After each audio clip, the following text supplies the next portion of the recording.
Welcome to the apocalypse.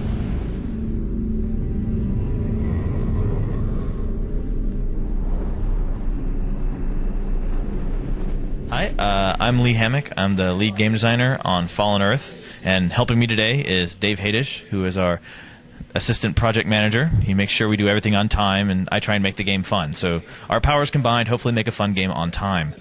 Basically, this is our game, Fallen Earth. It is a massively multiplayer online game. It's post-apocalyptic in genre, and it's got a general sort of FPS feel to the system. So we're going for hopefully something that hasn't been done a whole lot of so far. The game is set in the Grand Canyon 100 years after the majority of humanity is wiped out by a plague called the Shiva virus. Kills 99% of humanity. Those who survive become horrible mutants. You know, good fun.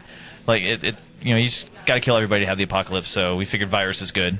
The game takes place actually in the Grand Canyon, and we created the world using a topographical map of the Grand Canyon, so you could actually go into the. If you've actually been to the Grand Canyon, you can actually go in places of the game and say, "Hey, I've been here."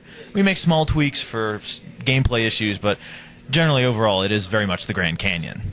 The section we're looking at now, since we figured we'll start with the beginning, is character creation. Character creation in Fallen Earth is primarily a cosmetic process. You don't make mechanical decisions about your character, such as race, class, skills, things of that nature, until you've actually played the game for a while.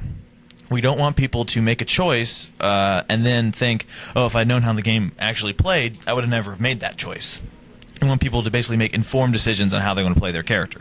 So, starting, you're mainly changing the way you look. You've got different faces, heads, hairstyles, hair colors. Guys have... You always give them the spiky hair. I like the spiky hair. Yeah, every time, and it's going to be green again, isn't it? No, I don't believe that. Okay. You've got 2 levels of facial hair. You've got stubble, then you've got like a mass of hair. You can have women, because facial hair in a woman would be weird, have makeup for like lipstick and eyeshadow. You can set piercings, tattoos, face paint, body tattoos. You can, on a guy, you can actually give yourself body hair. Women get a belly piercing, because again, that would be weird. So we give people a lot of different stuff they can do to customize their characters. What we don't give them to customize is starting clothes. We give them a few selections and shirts and shoes and stuff like that, but not a whole lot, because it's a loot-based system. We want people to get out in the world and replace their gear as quickly as they find gear that's useful. We don't want people to spend an hour getting their outfit figured out in character creation, then the first jacket they find, oh, my outfit's totally thrown off now because I found this jacket that has better stats. So we figured it just wouldn't be a good way to set things up. Also, story-wise, all characters are clones created by a technology created by a corporation called LifeNet.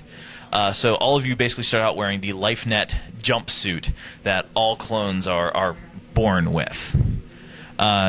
He's basically going into the tutorial now.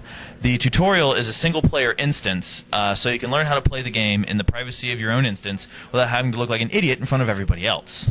We want people to feel comfortable making mistakes and running around and just figuring out what's going on.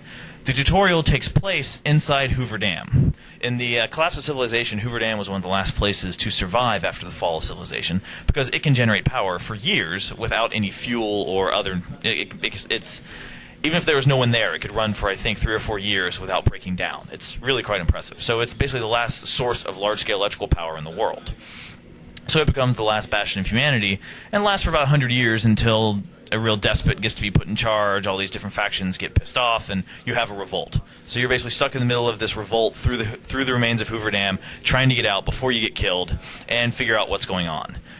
We basically assume that the player has not read any of the background for a game, has not read any of the lore or anything. We assume they know nothing, and so their character knows nothing. Because most players, they'll boot up the game, they don't read the manual, they just go in, jump, play. So we try and educate the player from the ground up as to what the game is about.